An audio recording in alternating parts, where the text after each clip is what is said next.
He was a war hero and a dashing Greek-born prince, brimming with boundless energy and ambition.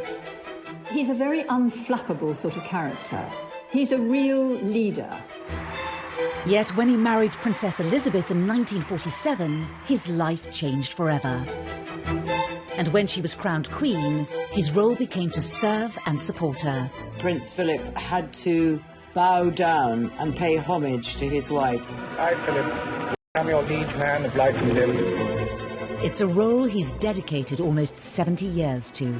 It's been a challenge for us, but by trial and experience, I believe we have achieved a sensible division of labour. Why did he choose this life? And how have the requirements of duty sat with a man who is fiercely independent, opinionated and self-sufficient? He is someone who doesn't take easily to compliments, but he has quite simply been my strength and stay all these years. He's a curious mixture of being blunt, really quite rude at times, and very sentimental, very deep thinking, very inquisitive. Just how did Philip carve out a role as the king without a crown?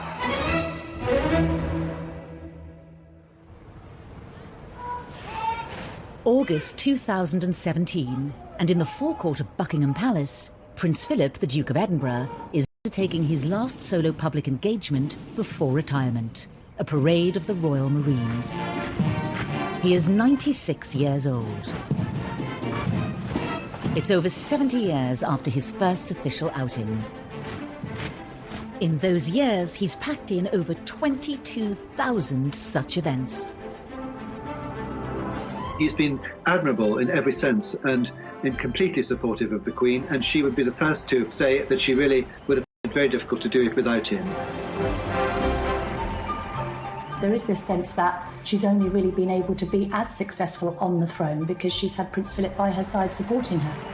For those who believe that the monarchy is of some use to this country, he's an immensely important and influential figure.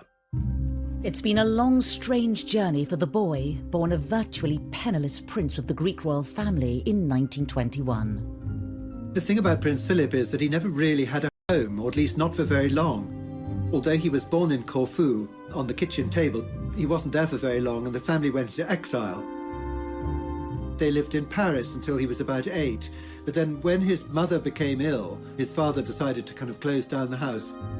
He suffered so much. His mother had been locked up in an asylum, his father had been an unfaithful man, and pretty much left Philip to fend. They just pushed him around like a parcel. Relatives and benefactors paid for his schooling in Scotland, and then influenced by his mentor Lord Mountbatten, the young Philip opted for a naval career, enrolling at the training academy in Dartmouth. Health and muscular control are still important branches of naval training. The disciplined military environment suited Philip's temperament and provided some stability, something his own family had been unable to do. He was a very outdoorsy person. He loved playing cricket. He enjoyed running. He was always very competitive, so he enjoyed sport as long as he won. Philip became a star cadet and was an obvious candidate to entertain the two young princesses, Elizabeth and Margaret, when their parents, the King and Queen, came to visit. While they were at the captain's house, in walked Prince Philip, who sort of suggested that they go outside. Princess Elizabeth was enraptured, and she never really took her eyes off him for the whole visit. She was just entranced by him. She was 13, he was 18, and he was this glamorous, handsome, young Viking naval cadet about to go off to war. I mean, how was that not going to win the heart of this young girl? There was no way that she wasn't going to fall in love with him. But with war in Europe starting only months later, events soon took over their budding friendship as Philip sailed off to do battle. He saw action as an officer on HMS Valiant in the Battle of Matapan in the Mediterranean in 1941, where the British fleet trounced the Italian navy. He acquitted himself with great sort of bravery and great quickness of thought, and he was definitely seen as one of the rising stars. And as the war drew to an end, Philip fully expected to continue his rapid promotion through the naval ranks. He certainly had a good war, and of course a young, good-looking naval officer who'd had a good war. Absolutely the epitome of everything that was respected, respectable and wonderful come 1945. He's peculiarly well suited for the Navy. I mean, seamanship and navigation and everything came naturally to him. But also he absolutely loved naval life. It was a family for him. And on the home front, his friendship with Princess Elizabeth, who was by now 19, had turned into a fully fledged romance. Not everyone was happy with this turn of events. The courtiers, the household, the royal family, even government, there was a feeling that he just wasn't the right character for the job. It was said that he was ill-tempered, he was rough, and he was not inclined to be faithful. And really, I think a independent man. There were a lot of suspicions about him, of course, as you can imagine, because if you look at his ancestry, there is a lot of German blood there. I think the king's concerns were more that his daughter was too young, really, to marry. He didn't want to lose her so soon. He liked Philip, but liking someone and having them as a prospective husband for your daughter are two very different things. And he felt that she needed to see the world a little bit. Partly to test the strength of her feelings for Philip, Princess Elizabeth was packed off with her parents on their 1947 tour of South Africa. Simple fact is that no matter how many times Elizabeth was told that Philip wasn't quite right, she'd look elsewhere, she didn't listen. She'd been set on Philip from the age of 13. He was the perfect husband for her. And actually, the more people tried to dissuade Elizabeth from marrying Philip, the more she became set on it. Despite the subtle, or not so subtle, arm-twisting of establishment figures, on the 9th of July 1947 came the announcement that changed everything. In these, the special studies of the pair since the news of their engagement, it's easy to see the radiant happiness of the princess as she and her very good-looking husband-to-be pose for the cameras in the palace. They both fell in love with each other. Princess Elizabeth was clear that this was the man she absolutely loved, and I'm sure she made that very clear to her parents. And so I think that was probably ultimately what sort of swung it, really. Philip slipped into his new role, supporting his fiancée, Princess Elizabeth, on her official duties. I am so happy that on this, my third visit, my future husband is by my side. He was the semi-destitute prince who had won the hand of the most eligible bride in Europe, if not the world, and with it an invitation to join a secure and settled family, very different from his own chaotic upbringing. But as he was to find out, the decision to marry Princess Elizabeth came at a price.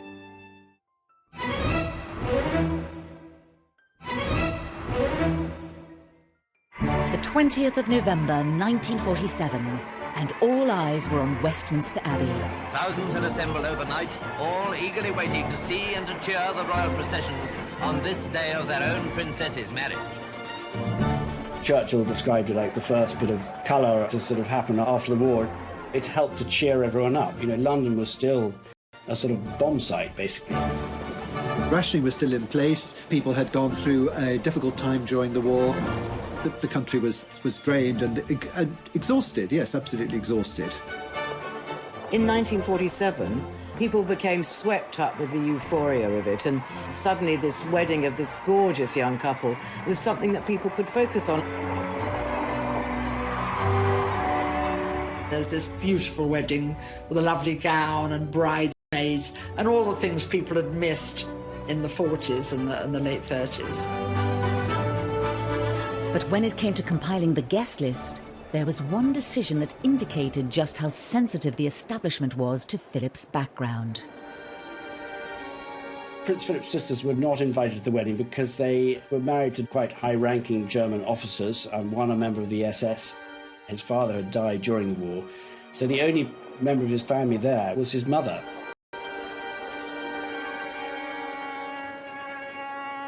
It was a decision that deprived him of family support on the big day. I think he was a little hurt, but it was probably the right decision because there was still a very, very strong anti-German feeling in this country. It must have been very difficult for him, but I guess he just went with the flow, basically. There's no evidence of any arguments about it. There was a sort of feeling that he was up against it. had a sort of fight on his hands during the early years of his marriage, and to sort of establish himself, find a role for himself and a role in the country, really. Every father will understand this father's pride and delight in his young son. And almost a year later, Charles, the heir to the throne, was born. But for Philip, there was another indication of where the real power lay. It had been decided by Churchill and others that the couple's children wouldn't take his family name, Mountbatten, but hers, Windsor. He said, you know, I'm nothing but a bloody amoeba. Some sort of happier compromise might have been found, but I think it definitely, you know, it created problems in the marriage, I think. Now, Prince Philip did actually argue against this, so I think it was an unhappy moment for him. As life settled down, Philip faced the question, what was his new role? He made a few tentative forays onto the public stage. Boxing at the Royal Albert Hall, and the Duke of Edinburgh was the guest of honour at the London Boys Club Championships. I'd like to say how delighted I am in that capacity to see this hall so full of people, obviously well-wishers of the London Federation of Boys Clubs and of the Boys Clubs throughout Great Britain. But what he really wanted was to continue his highly successful naval career, and that meant a stint as an instructor. Lieutenant Mountbatten returns to the Naval Training Centre at Corsham, where he's an instructor at the Petty... It wasn't his thing. He wanted to be out there, commanding on active service. So desk jobs, teaching, administration, that really wasn't the job he wanted. Malta greets the arrival of Princess Elizabeth. His luck changed when he was posted to Malta in 1949. It was famously what they described as their happiest time. It was a place where they could be free and people didn't gawp at them, and it was a very lovely time for them in all sorts of ways, and a very fulfilling one for him professionally as well. They were young. They were in love. They had frankly dumped their children with the grandparents and were having a good time. Princess Elizabeth was able to be the wife of around in her little car. They danced in the Phoenicia Hotel just outside Valletta. They went to polo matches, he played, and they had a lovely time, basically. The only cloud on the Mediterranean horizon was the deteriorating health of King George VI. The nation's concern at His Majesty's illness is reflected in the crowd of loyal sympathisers gathered in the rain outside the palace to offer their own personal tributes. The King's health broke down very soon after the war. There were state visits when Princess Elizabeth had to make his speech, when the Queen Mother would be greeting, as it were, the King of Norway, and the King didn't even leave his room. So the ill health of the King curtailed Prince Philip's naval career. Philip tried to reconcile being pulled in two directions at once, a desire to continue with the naval career he obviously loved, and the duty to support his wife. The Duke of Edinburgh, who of course holds the rank of Commander, Royal Navy, went to Chatham to unveil the World War II extension to the Naval War Memorial. I'm particularly proud to do this because, like all of us who served in the Navy during the war, I lost many friends and shipmates who are commemorated here. As the King's health worsened, Philip's dual role became increasingly difficult to balance. It was decided the young couple should undertake a tour of the Commonwealth in place of the King. When you look at the pictures of the King bidding farewell to his daughter, people must have wondered a little bit whether they would ever see each other again. Although Elizabeth and Philip were deputising for the King, they didn't necessarily know how ill he was. I think that both Elizabeth and Philip thought that he would continue, although much weakened in health, for many years to come. And it was while the Duke and Princess Elizabeth were staying in a lodge in Kenya that news came through which changed Philip's life forever. The death of George VI was a huge shock. Prince Philip looked as though the world had ended. It meant the end of his free life, really, and this was a sort of moment which he knew was going to happen at one stage, but he had sort of... And it fell to Philip to break the news to Elizabeth. Prince Philip took the Queen for a walk, and that's when he told her that she'd become Queen. Elizabeth had always been so devoted to her father, and to tell her in the middle of a tour that her father was dead and she had to go back to be Queen must have been a quite devastating job. The tour was abandoned and the couple returned to the UK, leaving their old lives behind in Africa. They flew back almost immediately, and there's that very poignant pictures of the Queen coming down the steps in black, as a young queen almost coming to claim her kingdom. For Philip, this was the moment when he realised that he was now going to be consort, and his role now was to walk 2 steps behind the Queen. And it was really a very difficult moment for him. I think it would have been difficult for many men in the 50s to have to walk behind their wives, to be the consort, to be the support. Had he been allowed to continue with his career, he might very well have reached the position of the most senior man in the Navy, because people who sailed with him did think that he had the talent possibly to have become First Sea Lord on his own merits. He'd just been promoted in the Navy, in the Royal Navy. The best years were ahead, he said later, but he had to give it up. He had to be at the Queen's side. And it was a massive sacrifice for him.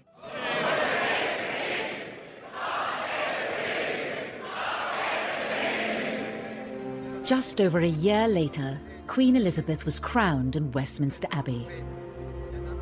It was a fantastic and glorious occasion, the like of which will never be seen again, because there simply aren't all those people in uniform anymore, I'm afraid.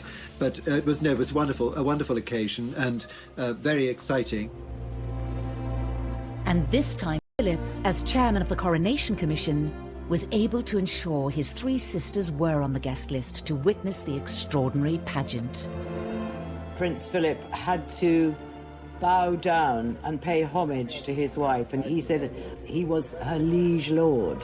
Faith and truth I will bear unto you, to live and die against all manner of folk, so help me God. That was a symbolic moment when he really had decided that his life was going to be dedicated to her life, which was dedicated to the monarchy. So basically, they'd both given up everything for duty, because there was no point in her giving up everything for duty if he wasn't prepared to do the same and support her.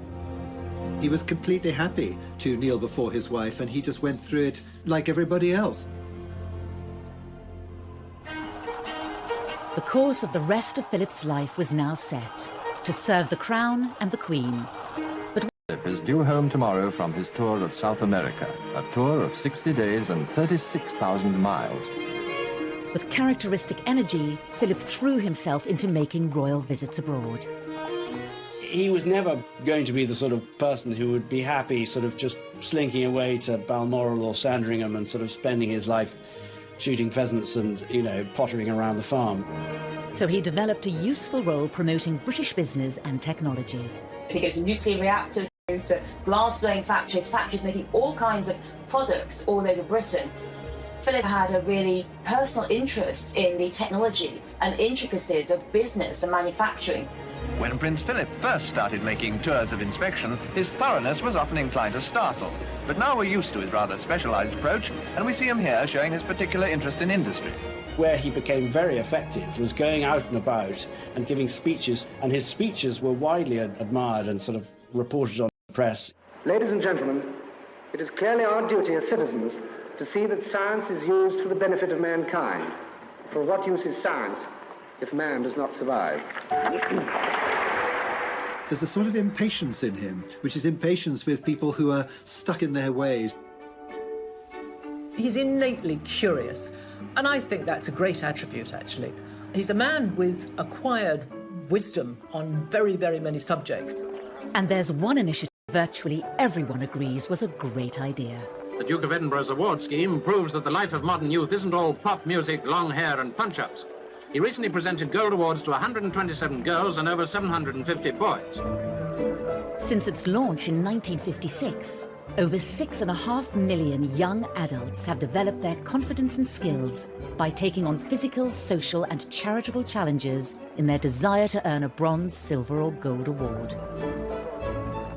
Just got to talk to these young people who come from every walk of life and find out what they've done and the excitement they've done, the adventures they've had getting these awards, to realise that it is a great achievement that he started this scheme, and it's very much of his character. The presentation took place in the gardens of Buckingham Palace, something of a thrill for all the youngsters. Whatever his personal feelings and frustrations, Philip was reconciled to his role supporting the Queen, was father to 4 children, and the monarchy seemed secure for another generation. Philip's life seemed as settled as anyone's could be in his extraordinary position. But soon the settled life would be tested to its very limits, and the test would come from inside his own family.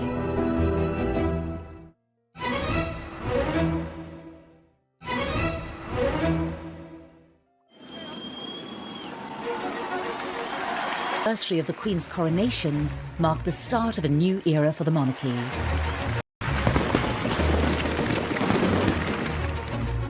The year before had seen the Duke of Edinburgh and the Queen welcome the birth of their first grandchild to Princess Anne. But thoughts soon turned to Charles, the heir to the throne. Approaching his 30s and still single, Prince Philip was anxious for his son to settle down and maintain the line to the throne.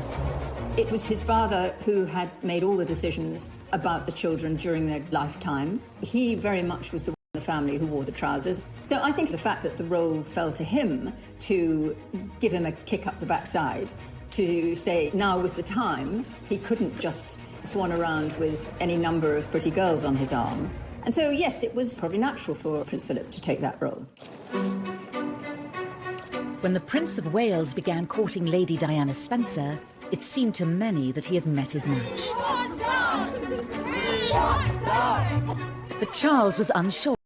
It fell to the Duke to urge his son to make a decision. Prince Charles and his dad are very different creatures. He's a pragmatist, and Charles is a romantic. I don't think that Prince Philip has been unfeeling towards Charles ever, but I think he found that his son was dithering about whether he should marry this young girl or not. There came a point when Prince Philip told Prince Charles to get on with it. And that is how a letter was written to Prince Charles. And what it actually said was, this girl is running a gauntlet every day of press and things. If you are going to marry her, I think it would be a good idea to get on with it. And if you're not, then probably it would be kinder to say so now, rather than to leave this thing in a limbo. Prince Charles felt himself to be very pressurised into it. 11 a.m., Buckingham Palace. The beginning of a day to remember for Prince Charles, Lady Diana, and for quite a lot of other people too. Jolted into action by the Duke of Edinburgh, Charles proposed to Diana in February 1981. The two were married just 5 months later to the delight of the nation and millions around the world. But to Prince Philip's dismay, Charles and Diana's honeymoon period would be short-lived. The strains in their relationship were fully exposed during their trip to South Korea last month. The distance between them could not be disguised. The papers dubbed them the Glums. Well, being a dad and being a father-in-law, he would have been pretty disappointed because he and the Queen believe in the sanctity of marriage. There was disappointment that this great expectation in 1981 of this mammoth wedding, which was everybody billed it as a fairy tale wedding, should sort of suddenly crumble in the mid-80s. To counsel the once happy couple. He wrote letters in which he tried to be a marriage counsellor, if you like, and she wrote back always saying, dearest Pa was the way she started letters, and she said, I think you really underestimate your skills as a marriage counsellor. And she also said, whatever happens, I will know always that you care. This is Prince Philip, husband, consort of the Queen, father of the Prince of Wales, who is heir to the throne. So he probably felt that it was not just a family duty, but it was a public duty to try and get them to talk to each other, to reconcile and to save the marriage. No two marriages are quite alike. I think that the main lesson that we've learned is that tolerance is the one essential ingredient of any happy marriage. It may not be quite so important when things are going well, but it is absolutely vital when things get difficult. Despite Prince Philip's attempts to mediate, Charles and Diana separated in 1992. It is announced from Buckingham Palace that, with regret, the Prince and Princess of Wales have decided to separate. It was just one of a series of marital setbacks to hit the royal family that year. The Yorks' apparent separation leaves two young children in an unprecedented position so close to the throne. To see your children go their separate ways and to suffer and to do so publicly, it was very difficult for them. Probably a little frustrated that they just couldn't get on with it, because that's the kind of man he is. He's a man who gets on with things. I sometimes wonder how future generations will judge the events of this tumultuous year. The marriage finally cracked amid rumours the princess had been secretly meeting the dashing naval commander Tim Lawrence.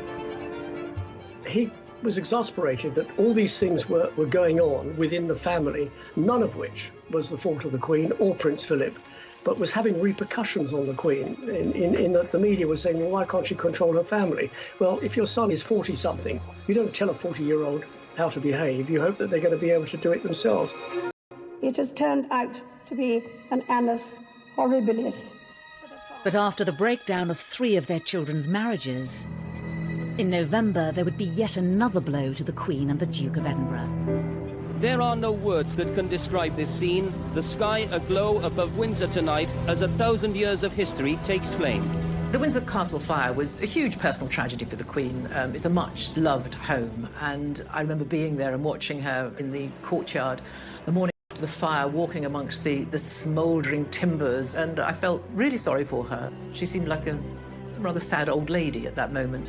But things got worse because the government said that they would pay, the taxpayer, in other words, would pay for the repairs at Windsor. Well, why should we pay? Government don't pay, we pay. The Queen and Prince Philip were dropped into it, beyond their necks, right up to their eyebrows. With the Queen at the centre of press and public criticism, she would need Philip in his dual role as husband and consort more than ever. Philip was in Argentina when the fire broke out, and he spent long... Metaphorically, he couldn't mend his children's marriages, but what he could do, and be useful doing, was restore Windsor Castle. We have reports from Paris that Diana, Princess of Wales, has been killed in a... The sudden and shocking death of Diana in Paris was another terrible setback. The surgeons fought for 2 hours to restart her heart. At 3 o'clock this morning, London time, they admitted defeat and announced that Diana, Princess of Wales, was dead. The decision to remain at Balmoral in the days that followed caused public uproar. But it was a family decision, and one Prince Philip was at the heart of. The Queen and Prince Philip took the view that when Diana died, the children who were already at Balmoral should stay at Balmoral, and that the family should hunker down together in Scotland, looking after those boys and wrapping their arms around them. Philip would have been very instrumental in them staying up in Scotland, because he would have known the way a boy gets over stuff is doing stuff, activity, climbing a tree, and also running, physical exhaustion, so they would actually sleep at the end of the day. All of those things would have been part, if you think about it, of the training that Philip had had. He's always done exercises all his life, and I think he would have thought this is what might help the boys through the next couple of days. But they did eventually come down to Buckingham Palace. Someone handed a bouquet to the Queen and said, look after the boys. And he said, well, that's exactly what we have been doing. That's what we've been doing. He was very much the grandfather then, and he continued to nurture and guide William and Harry through those dark days following Diana's death. These people are waiting to see the People's Princess pass by on her last journey, and the royal family are at the gates of Buckingham Palace waiting to do exactly the same thing. Just as it was behind closed doors in Balmoral, Prince Philip's role would be just as pivotal on the very public day of Diana's funeral, as millions watched around the world. I wondered where the Duke of Edinburgh was when I saw the gates of Buckingham Palace. I should have thought of it. He, of course, going to walk to a gentleman of 75 years old. Philip played a very big part in the way the funeral played out. Charles Spencer wanted to walk behind the cortege himself on his own. And the two Charleses fell out over this. And it was solved and sorted by Prince Philip, who stepped in and said, look, I will walk as well. And as a result, the two Charleses, the two boys, and Prince Philip all walked that long walk from St James's Chapel to Westminster Abbey. There was controversy over whether or not the boys should walk behind their mother's coffin. There was some pressure, I think, from Downing Street that they should be seen to do so. And in the end, will you walk? And so they did walk behind their mother's coffin, something that Harry to this day feels was not right for such a young lad, and was very traumatic for him.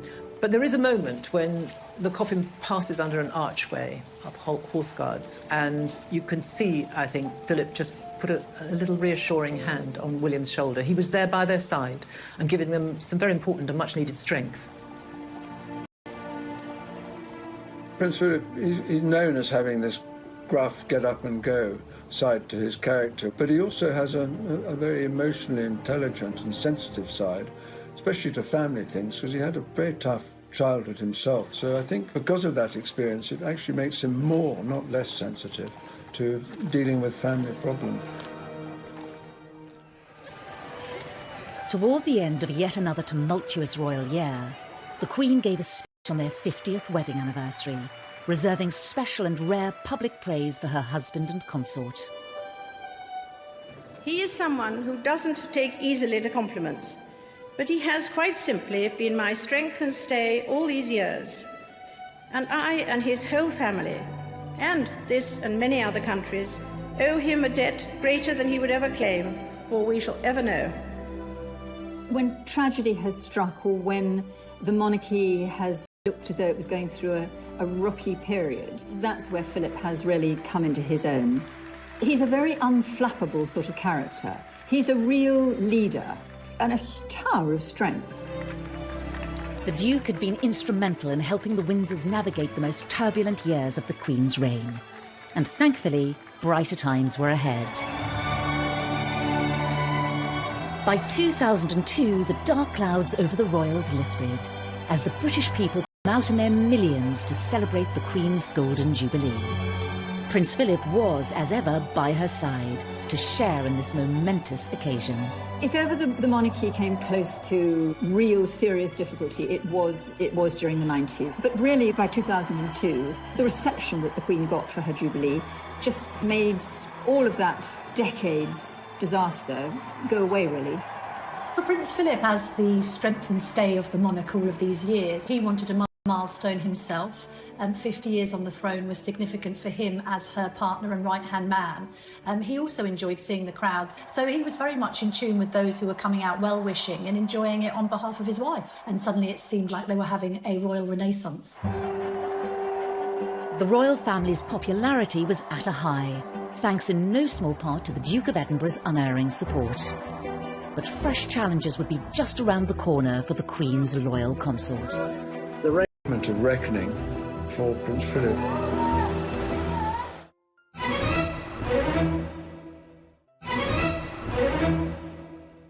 Happy birthday to you.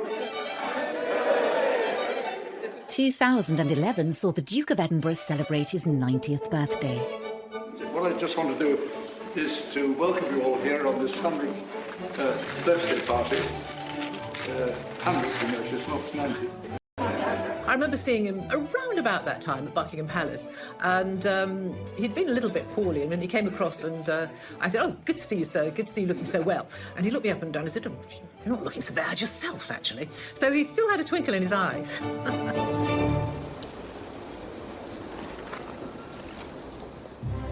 The Queen had a fitting birthday gift lined up for her husband, awarding him the post of Lord High Admiral of the Navy. Philip, Duke of Edinburgh, as we seek thy blessing upon him as Lord High Admiral.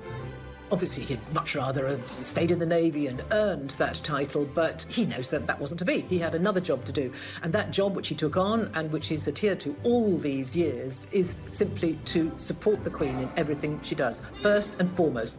Although when asked that, I mean, he said, regrets? What's the point of regrets? You know, there's no point in regret. See, practical man, no point in regretting. This is what it is. Get on with it. Nothing typified the Duke getting on with it more than the rain-soaked Diamond Jubilee of 2012. But on this occasion, Philip's dedication to duty came at a price. He stood there in the rain, as did the Queen.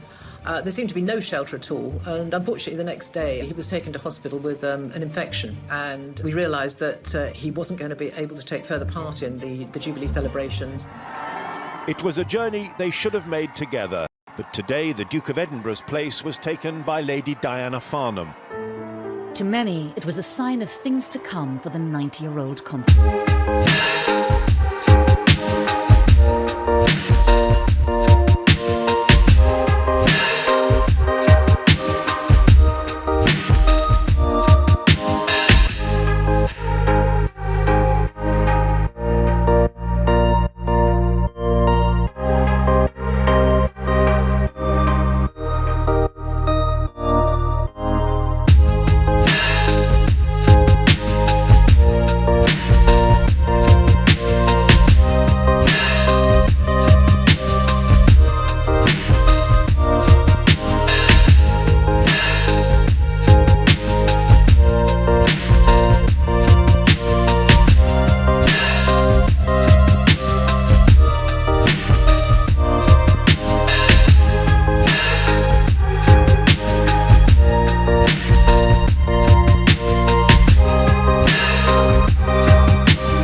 I mean, what was he before that? He was basically a penniless, exiled prince. He is an action man. He's a doer. And so he has carved out areas that meant a great deal to us, hosted design awards. He has started the Duke of Edinburgh Awards scheme. All these things meant a great deal to him. And they are all about one thing in particular. They're focused on getting people to do things for themselves. That's what he wants. He wants people to learn by experience and explore this world.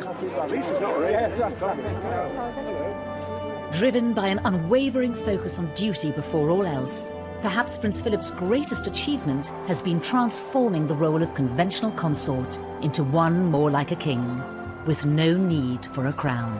For those who believe that the monarchy is of some use to this country, I think he's an immensely important and influential figure. Here we are, we still have a monarchy that is the envy of the world. Go into a newsagent everywhere. It's our royal family on the front of every magazine. We have the fairy story at the head of them all, and he's helped keep it there.